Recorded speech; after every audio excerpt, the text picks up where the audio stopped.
Welcome to the Spiral Up podcast. I'm your host, Dr. 𝐓𝐡𝐞, a peak performance coach and business strategist dedicated to helping you see what's possible within you, the blind spots that are holding you back, and the solutions to ensure success and fulfillment without the hustle. I use my secret sauce of metaphysics, brain science, and scripture to work with God to manifest your ideal life and business. If you're ready to create massive forward momentum in your business and bust through the blocks that drag you down, join me on the Spiral Up journey and create the clarity, confidence, and consistency to become the CEO that lives your life by design. It's time to create the sustainable impact, income, and time freedom you desire faster. Now is the time to spiral up. Hey, everybody. Welcome back to the Spiral Up podcast. I'm your host, Dr. 𝐓𝐡𝐞, and it is so great to be here. I am so honored, so grateful that I get a chance to walk alongside of you as you continue to spiral up, maintaining massive forward momentum in your business and therefore in your life by design. And I want to help you to catch when you are starting to spiral down or to allow yourself to stop the free fall and spiral back up again, right? And so today on this episode, I want to talk about a very underestimated strategy that many people are missing when it comes to building their business and their life by design, something that a lot of us just kind of poo-poo or fail to acknowledge the importance of, including myself. So today I'm going to come to you super vulnerable, super straight. I had a whole different plan for today, but you know what? It's like my job is to really help you guys to understand that you're not alone on this journey. I want to walk alongside of you. I want you to literally imagine that the two of us have locked arms and I'm like, hey, I got you, sister. I got you, brother. Like, I know it. I've been there. This is what I've done to help. This is where I get stuck sometimes. And that's what this podcast is all about. Because the thing that I have underestimated, the strategy that I easily just shove away, like, yep, I'll do that someday, is really taking care of myself. And self-care, boo, right? Like, who wants to talk about that? It's such a boring topic and so cliched in the sense of like, oh yeah, we know that we have to put our oxygen on first before we can take care of others. And you can't pour from a glass half full and blah, blah, blah. And that all sounds really great until it starts to actually impact the ability for you to freaking show up as your best self and to take care of people in the best way. All right. So currently I am studying the universal laws, specifically looking through Raymond Hollywell's book, the Working with the Law. And I was reading the law of compensation. The law of compensation is really just acknowledging that we have to be our best in order for us to serve our best. And when we serve our best, we can be compensated our best, right? So to break this down a little bit, when I have services that are really well done and people perceive that service is well done, the compensation is a natural process, a natural side effect, a natural reward that happens when service is given and perceived good service is received. Okay. Now, I can't perform at my best. I cannot give the best service and therefore expect the best compensation if I am not, as a human being, as this vessel of energy, being my best. And in this book, they talk about how we have to think about the clutter in our minds and the clutter in our offices, the clutter in our homes, the things that really hold us back from performing and being our best, right? So that sounds great. And we can use this head knowledge and logic and be like, yeah, that makes sense. But how many of us actually freaking do it? Like, I will tell you, I have been stuck in this place for so long. I'm a high achiever. Anybody else out there that is like goal-driven, impact-driven, like, I want to see what I'm capable of. And so I just love to crush my to-do list, and I love to get all the things done, and I love to feel like that sense of accomplishment, right? At the expense of me. And I was doing some research for my upcoming TED Talk, and it's all about how people give up on goals, right? And I learned that many people give up on their goals or quit really easily is because they're not setting aside time in quadrant 2 from Stephen Covey's quadrants of successful, I don't remember. It's like Stephen Covey's quadrants of time management. And the quadrant 2 is where we should be spending most of our time, which is non-urgent and important. These are the things that, yep, I should do, but I just never get to because I have all these other fires to pull, to burn out. And so we have these things that we know we should do, but we just never actually get around to doing them. And therefore we don't start goals, we don't finish goals, all the things. Self-care is in quadrant 2. The things that we should be doing for ourselves are like, yep, I know it's important, but it's not urgent, so I'll get to it. And then we never do. And then what happens is we completely get into this burnout space. All right. So I'm going to give you some examples of me being like super real, super vulnerable. Many of you guys have heard that I, wrote a book last year, and I sat down literally on a Sunday afternoon, and I had that sucker finished by Friday afternoon. 6 days really is what it took for me to write this book. And I got up at 5 o'clock every morning. I had my outline done before the 6 days started, but I had my outline ready to go. And I just literally sat with my computer, and I just was in the zone pretty much from 5 a.m. till probably 8 or 9 o'clock at night for 6 days. It felt amazing. I was in my creative flow. But guess what? I was so stuck in what I was doing that I didn't even acknowledge that I needed to probably get up and move my body a little bit. And my back got mad at me. And it's been acting up every, once in a while ever since. My lower back, just from sitting in such a poor posture for so long. And it comes back to me not taking the time, not making myself a priority to get up and move my body, right? So then what happened? I wrote this book in 6 days. That sounds great. Awesome. I go out to California to speak, and I'm freaking nervous that I won't be able to walk across the stage. Why? Because I never took the time to make sure that I was walking around a little bit. I was getting up. I was moving myself. Our body is not meant to be in one spot for very long. And so I literally was dealing with the ramifications of that because I didn't take the time. And what happens is if we don't do this, we become reactive instead of proactive, and our results start to be impacted. So talking to one of my clients last week, and she said the same thing. She's like, I've been running on just burning the candle at both ends for so long. And she's like, I haven't been creative. I haven't been as productive. I haven't been in my normal flow because I've just been running, hustling. And we were able to talk about that. And when she recognized that she just needed to slow down a little bit, when she recognized hey, I just need to give myself that permission to move my body a little bit, to get my sleep, to eat, I started to have clearer thoughts. Ideas started to come back to me like downloads after downloads after downloads. But before that, she was so sucked into the hustling that she hadn't quieted her mind and her spirit enough to be able to accept and receive the downloads that God was trying to give her.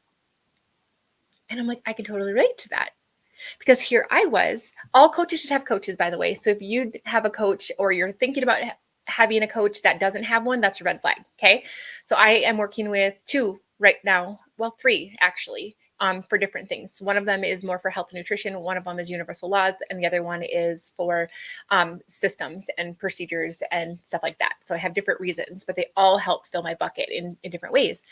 So anyway, I was meeting with the one that I'm working with for my well-being. I decided last year at my birthday that I'm like, you know what? I want to look and feel better next year at this time than I do right now. And it's time that I stop putting myself second, because if I don't take care of myself, I am not going to be able to show up and be the person, be on the stages, write the books, be the podcast host, all the things that I want to do, because I'm not going to have the health and the energy to be able to do it. So I'm like, all right, this is the year, right? I'm talking to her, and I have a lot of stuff going on right now. We're leaving for Costa Rica for the retreat in a couple weeks. I am doing some additional training in the Dallas-Fort Worth area next weekend. I just have a lot of things going on, right? And I was telling her, I'm like, oh my gosh, I have all these things and blah, blah, blah. And I caught myself up in this hustling for the sake of hustling. I caught myself in this never ending to-do list that felt like this giant elephant sitting on my chest. And we started talking about nutrition, because one of the reasons that I went to her is that I wanted to have a really intentional dietary plan, not diet, but I wanted to be able to look at food differently. And I wanted to know what my body needs and have a better understanding of my hormones and my gut health and all those things. Right. And we were talking about food. And I was like, honestly, Joni, the thought of even having to think about new recipes right now is exhausting. Like, it's just one more thing on my to-do list. And, she could totally relate to that, right? And so what was really cool, you guys, is that she took me through this exercise, which she does when we work together quite often. And it was really just this deep breathing exercise, calm down my sympathetics, allow my parasympathetic to come in to play, allow my spirit, the breathing room, to connect with my higher power. And what was so interesting is that what came up in that space when I slowed down enough to allow it to happen is that I felt this connection to God. And she helped me to realize that I have been carrying all of this weight, right? And she's like, do you feel like you have a partnership with God? I'm like, yes, absolutely. And she said, okay, I want to ask you, like, what percentage of the weight is your weight? And I go on with my head knowledge and saying, well, the law of attraction, all of the things in the Bible tell us that we need to be in inspired action. We can't allow God to just show up and give us everything. We have to be in inspired action alongside of him. And that's what allows for us to be able to receive. And she's like, yep. So I'm going to say, 50%. So she's like, you're telling me that you're having to hold 50% of the weight. And I was just like, yeah. And we talked a little bit about like why I felt like I needed to hold that weight. And what came down to it is that I felt like if I didn't, then I was giving up on myself, or that I wasn't performing at my best. And if I'm not performing at my best, then how does that make me qualified to do what I'm doing? And she helped me to understand that God is going to make up for what I lack, and that he is offered to carry my burdens. He is offered to walk alongside of me and equip me and strengthen me. And here I am trying to hold all of this on my own, or even carrying half of the weight. Like the man, the creator, the God of our universe is offering. And here I am, one single human being, thinking that I need to carry half the weight. And it was just like this stupid, like clear, like duh realization that I had, that I'm like, why am I just feeling like I have to do all of this myself? When we allow ourselves to breathe, when we allow ourselves to receive help, when we allow ourselves to give up the control and to allow God to carry some of the weight, a lot of the weight, most of the weight, the burdens that we're carrying, that, my friend, allows us to show up in our best. And I had to think about this. I'm like, oh my gosh, like you're totally right. My pastor, I don't remember exactly the number, but I want to say that he like reserves several hours every morning in his day to simply be in prayer. And he has the most powerful messages every single Sunday. And it's because he allows himself to stay in a space of communication with the Lord, so that God can download and help him see what's important for him to cover and how to do it. And if we get sucked into the busyness, the to-do list, the going 100 miles an hour constantly, how are we able to do that? And then I realized that I'm also a thought leader. Like what I want to do is impact people one to many. Like I want to be using my talents in exhortation. That's one of my spiritual gifts, of being able to help people see God in a way that they haven't before, that's practical, and to connect him with people on an individual level. But I do it from a one to many through thought creation and thought sharing. And it's like, if I don't give myself the breathing room to have the thoughts, to have the creativity, how could I be a thought leader?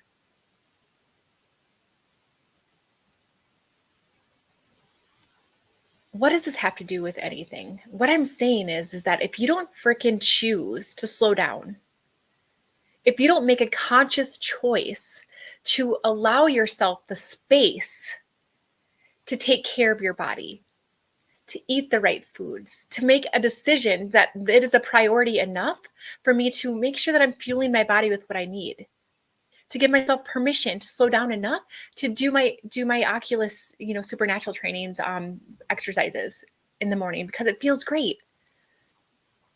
I didn't want to slow down to exercise. I didn't even want to slow down to go to the bathroom. I didn't want to slow down to stand up and stretch because I had this feeling that I had to be doing because I had so much to accomplish.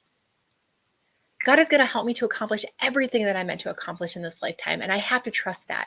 He's going to give me all the time, talents, and resources that I need to accomplish his mission for my life. Friend, take it from me. Take it from somebody who's learned the hard way so much that we cannot continue to underestimate, underutilize the power of self-care and slowing down and giving ourselves the ability to listen, to be recharged, to be refueled.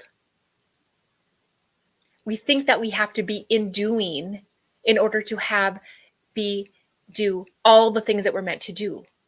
But what if you were able to do it easier? What if you were able to get in flow? What if you were able to take time to rest and recharge and trust that the right things, the right people, the right situations, the right solutions are going to come to you because you are taking time and space to be in creative connection with God, to be able to receive, to be not in the hustling for the sake of hustling, and you're taking inspired actions, just the 1 step, 2 steps that he's asking you to do today, and then letting the next 1 or 2 steps reveal themselves to you in perfect timing. We often think about cell phones. I have mine right here in front of me. We plug them in. We plug them in every day. Why? Because we need to recharge them. This is a computer that I have to recharge in order for it to work. What makes me think that I am any different? What things do you need to do to recharge you? Are you an extrovert who gets recharged by being with people? Do you need to go out for lunch with a friend? Do you need to recharge by just having time in prayer and in the Bible? Do you need to recharge by the dang nap? Do you recharge by just getting a book that you want to read and sitting in front of the fire with a cup of coffee and enjoying that time? Do you need to refuel by exercising or drinking some water or taking the time to actually plan out meals that are going to be good for you instead of what's convenient? What do you need to do to plug in your batteries? What do you need to do to become the best version of yourself? What clutter do you need to get rid of inside of your spirit, inside of your energy, inside of your house, inside of your mind, so that you can perform at your best? When you are your best, when you've given yourself the chance to receive the amazing ideas and the opportunity to get into quadrant 2 time where it's not urgent, but it's important to start the project that you've always wanted to do, to start the podcast, to do the training, to meet the person, to write the book that's going to change everything. Give yourself some space. Give yourself permission to slow down and trust that you will have all the time, talents, and resources to get done everything that you're meant to get done today. If you are like me and you're burning the candle at both ends, and you're wondering why you're not making progress, why you feel you're tired and burnt out and you're not feeling fulfilled, I'm going to ask you, do you feel like you're having to carry the burden all on your own? Are you trying to control things that are not meant for you to control? What if you were able to just take some time, do the inspired small steps that he's asking you to do, and trust him for the rest? Giving yourself the space and the recharge so that you can ensure that you are your best self, tapped into source energy, and therefore performing at your best, giving the very best service you possibly can. And therefore, other people are receiving and perceiving that as the best service, and they are compensating you fairly, or perhaps beyond your wildest imagination, because your service is world class, because you are tapped into a supernatural outlet of divine power, strength, and resources. How much more fun would that be?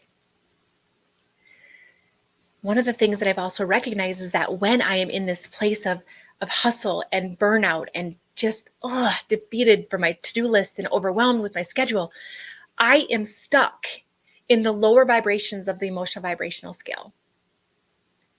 And we talked a little bit about 2 weeks ago on the podcast, 2 weeks ago, about how our thoughts create our feelings, that create our actions, that create our results. And next week, my plan is, because I was going to do it this week, but next week, my plan is to talk to you about more in depth about this emotional vibrational scale, because what happens is the life that we want, the energetic alignment of the life that we want, the ideas, the people, the solutions are at a higher vibration. The more that I'm stuck in overwhelm and hopelessness and frustration and all the things, I am literally vibrating. My body, my feelings have led to my body vibrating in a lower vibration that is away from the life that I want, the impact that I want, the life God has in store for me. I feel disempowered. I feel at a victim too. The more that I can raise my vibrations and my thoughts and therefore my feelings to a place of love, peace, joy, gratitude, freedom, the more that I can just look around and say, you know what? I'm so grateful that I have 2 legs that allow me to work out. I am so grateful that I have clean water to drink. I am so grateful that I get to see my clients today. I'm so grateful that I have these things on my to-do list. And I'm grateful for amazing help for me to delegate. And I can keep myself in this high vibration and allow myself to just be. Yesterday, I had a crazy busy day. I had appointments stacked back to back because there were some issues with my calendar. And I was kind of dreading the day, but then I made the decision. No, I've been focused on self-care and allowing God to fill my tank. And I decided to use my thoughts to create feelings of appreciation and power and gratitude. And I had the most amazing day. And I served at the highest level possible. I had clients that messaged me, 5 different clients actually independently messaged me after my training in our group coaching session yesterday. Like, that was exactly what I needed, Lachelle. Why? Because I had given myself the permission to set down all of the things and just concentrate on the 1 and 2 steps ahead. I gave myself the permission to take care of myself so I could show up in my best way, even though my schedule was full. And I chose to use my thoughts with creativity and gratitude and love and freedom so that I could raise my vibration and I was able to serve at the highest capacity possible. And guess what?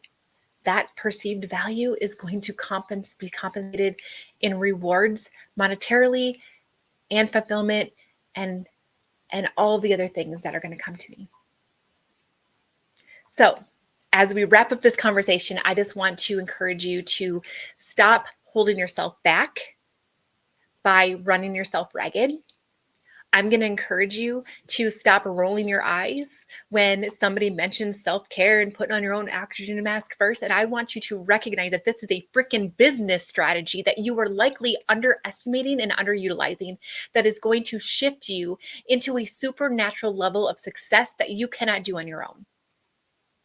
Trust me, friend. It's so much easier to get stuck down, but instead of spiraling down in this space, I'm going to encourage you to right now make the decision, utilizing your superpower free will, to choose better so that you can do better, be better, and have better. All right, you guys, I'll see you next week. Oh, and speaking of books that I was talking about, my audiobook is available. Whoop, whoop. So go ahead and look in the show notes to get all of your information so that you can know how you can get the Get Out of God's Way book on Audible, and be on the lookout for other really amazing things that we have in store for you. Join my Better Club, which is my free Facebook community for all things personal development to be better, do better, and have better in life and in business. And of course, I'm always going to encourage you guys to reach out to me if there's anything that I can do to support you and encourage you. Bye, everyone. so much for listening. If you enjoyed this episode, be sure to subscribe and leave a review. Each honest review helps me spiral up so that I can serve you even better. Whether you're feeling a lack of impact, income, or time freedom, or perhaps you're just ready for massive momentum in your business, let's chat. Apply for a breakthrough call so that you can gain clarity, identify what's holding you back, and make a plan to spiral up. Head on over to im-lifebydesign.com/breakthrough or access the link in the show notes. For immediate support, plug into our community, the Better Club. We focus on inspiration, tactical guidance, and support. This is a community that wants to be better, do better, and have better in life and in business, and we're going to help you do the same. Let's spiral up, friends.